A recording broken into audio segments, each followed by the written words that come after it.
What's up guys? Welcome to my vlog. Ngayong araw guys ay pupunta kami sa hulaan nyo.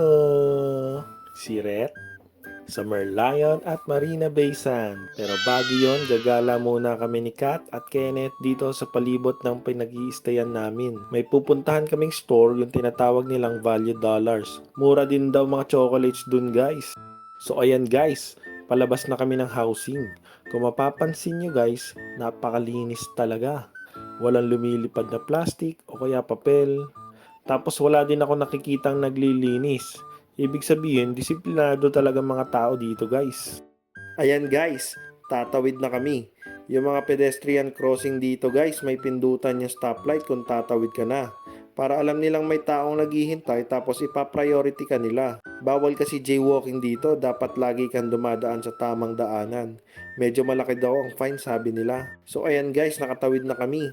Medyo malapit na kami sa pupuntahan. Maraming kainan dito guys. Grabe, nakakatakam. Karamihan ng housing dito may kainan sa baba. Ito yung parang kantin nila kung hindi ka marunong magluto. Tapos dito kakain.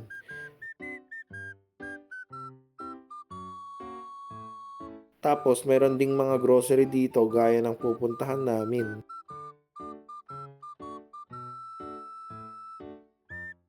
Ayan guys, nandito na kami sa may Value Dollars. After nun guys, nagbus na kami papuntang Bishan. Ayan guys, nakaupo kami, medyo maluwag ngayon ang bus na nasakyan namin. Then from Bishan Station, bumaba kami dito sa may City Hall Station. Akala ko parang City Hall din sa Pilipinas. Hindi pala. Tapos naglakad-lakad na kami. Ayan, lumabas na kami ng train station. Tapos may nilabasan kaming mall. O tamang pakyo to, aray. So ayan guys, after ng maraming lakad, lumabas kami dito sa may Esplanade Theater o kilala bilang Dorian Building. Ayan itsura guys, kaya Dorian Building ang tawag nila. Grabe guys, sobrang ganda dito. Sarap mag-picture-picture kahit sobrang init. So fast forward muna natin guys, medyo mahaba pa yung lalakaran namin eh. Unang pupuntahan namin yung Merlion. So ayan guys, natatanaw na namin yung mga pupuntahan ngayong araw. Nakikita nyo rin ba?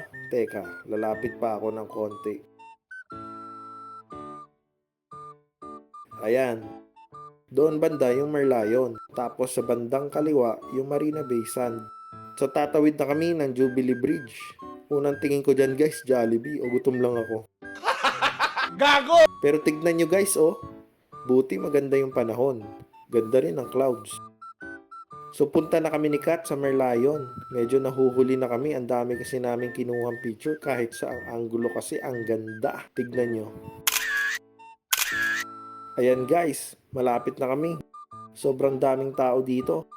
Hanapin lang muna namin sila.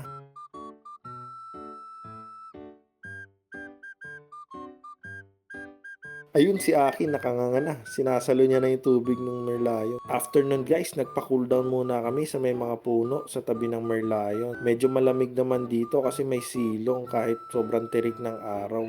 Tapos merong maliit na Merlion dito. Teka, puntahan natin. Ibig sabihin ba nun, Mercab tawag dito? Corny ko guys, no? So after nun guys, bumalik na kami para pumunta ng Marina Bay Sand. Grabe yung drainage dito. May design pa. Ang linis pa. So bumalik kami sa may theater at sasakay ng train ulit para papunta sa Marina Bay Sands. So nandito na kami sa may The Shops at Marina Bay Sands. Ayan, may nakita pa si Aki na minion. Picture daw muna siya. Konting lakad na lang guys. Malapit na kami. Pero bago yun guys, bibitinin ko muna ulit kayo para may aabangan pa kayong mga susunod na episode. Maraming salamat po in English. Thank you po!